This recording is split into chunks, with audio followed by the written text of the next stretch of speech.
Well, howdy there, guys. Welcome back to Stewie MTG, and today we have Beledros Witherbloom, a 7-mana 4/4 Elder Dragon with flying. At the beginning of each upkeep, create a 1/1 black and green pest creature token with, when this creature dies, gain 1 life, and you can pay 10 life and untap all lands you control.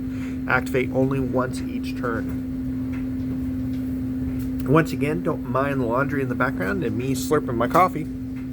But in order to get this monstrous, in the sense of mana cost, commander out, here is our mana ramp and mana fixing. We have a Soul Ring, Golgari Signet, Arcane Signet,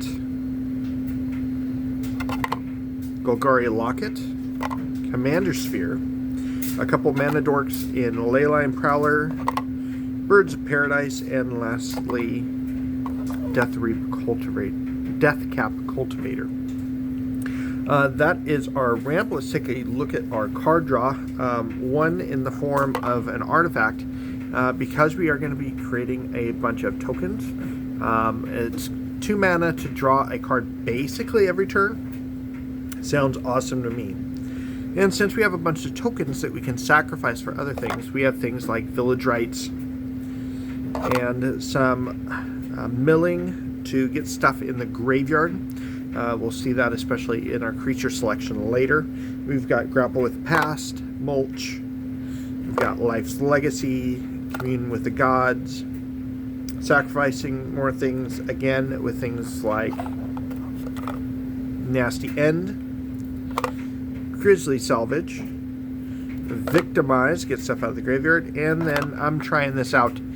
Revival Experiment. It's been sitting in my binder for quite some time. 6 mana sorcery. For each permanent type, return up to 1 card of that type from your graveyard to the battlefield. You lose 3 life for each card, return this way, and exile this card. There's going to be a bunch of stuff since we are milling ourselves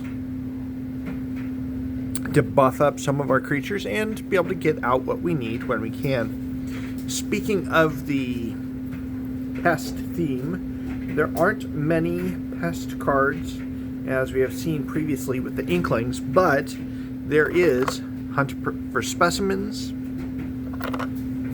Tend the Pests, we've got Blight Mound, Sedgemoor Witch, Pest Summoning, Professor of Zoomancy, and as I didn't have a category for this, but just a all-around good modal card with Witherbloom Command.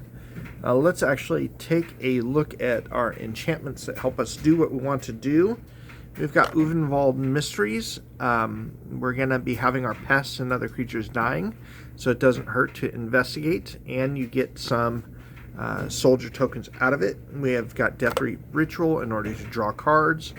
And for when our creatures die. Same thing we have here with Moldavine Reclamation. Whenever it dies, gain 1 life, draw a card. A fun include, since we are in Golgari, we've got Gift of the Deity, mainly for my commander. If I enchant my commander, it gets +1/+1, Death Touch, and then another +1/+1, and all creatures able to block it do so. The Death Touch is great. If I could give it First Strike, that would be even better. And lastly, we have in this enchantment category Debridge Chant, a 6 mana enchantment. When it enters, mill 10 cards. Beginning my upkeep, I can choose a card at random in my graveyard. If it's a creature card, put it on the battlefield. Otherwise, I get to put it in my hand. We'll see. I've yet to play this deck, so we'll see how it plays out. Let's take a look at our removal package, and there's quite a bit here. We have Natural State, Feed the Swarm, Deadly Brew, Containment Breach. That should have been in the pest category, but it's in removal. Putrefy, if it'll get in there, my goodness. Putrefy, Maelstrom Pulse, Binding of the Old Gods, Status and Statue, Mortality Spear, Culling Ritual, Rise of the Witch King, Essence Pulse, Windgrace's Judgment, Deadly Embrace, and lastly, Back for More. And let's take a look at our creature selection we've got here. We've got Deathspore Shaman, Scavenging Ooze, Stalker Hag. It's not often, it's been quite some time since we've had a creature printed with some land walking abilities, and this has both Swamp Walk and Forest Walk. So if I absolutely needed to, stick that Gift of the Deity on this bugger and go from there. We've got Reclamation Sage to destroy some stuff. We have Acolyte of Affliction. We've got the Titan. 1110 is awesome, and I will have the creatures to sacrifice for it. Deathless Knight.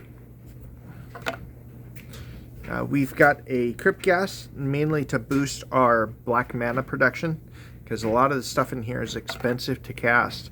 The same thing here, we've got Defiler of Flesh, exchanging life for mana. We know that that is good because of Keurig and other commanders.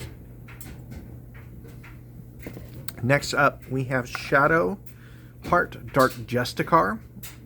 Once again, being able to sack another creature, draw a card equal to its power for 2 mana is good.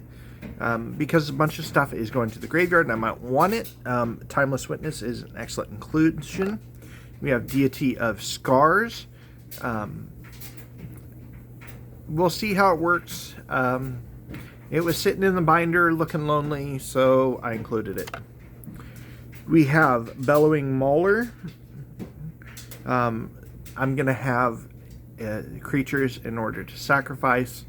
We'll see how it goes. This might be a slot for something else. If you guys have a comment or an idea of what I should include instead, put it below. I had a Yargle sitting around for fun. It's a nice 9/3 beater. We've got Acidic Slime, another removal piece. We have another Titan, Sludge Titan, 6 mana, 6/6. And once again, adding to the mill theme, putting more stuff in my graveyard so that I can get it out. We've got Doomgape in a very played condition. I've had this card since, what is that, not morning time. Anyways, that block, which we are now going back to. Lorwyn block is back on the release. Looking forward to hopefully getting some of the cards from that set. We've got a 7 mana 10/10 with Trample. If I begin to keep, I need to sacrifice a creature. I gain life equal to that creature's toughness. Good thing, because there's a lot of other stuff where I'm going to be losing life. And lastly, as a win con, I've got Enray's Forerunners. Moving on here, that is the deck in toto, minus our non-basic lands. I've got a Tainted Wood, Woodland Cemetery, Witherbloom Campus for flavor include, Temple of Malady, Golgari Rot Farm, Haunted Mire, Necrobloom Snarl.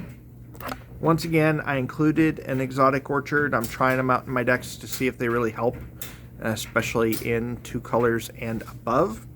Path of Ancestry, Command Tower. This lounge was just sitting around in my binder.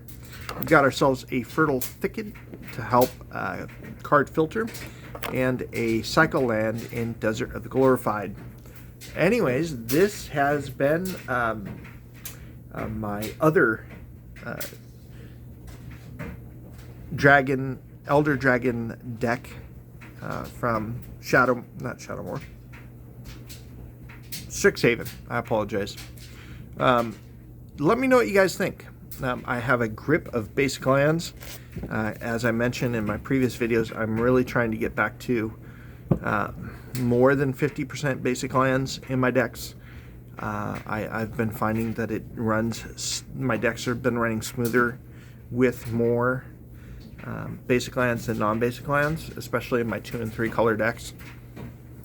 But anyways, with that, this has been Stewie MTG. Please like, comment, subscribe, and all that other YouTube stuff. We'll catch you later.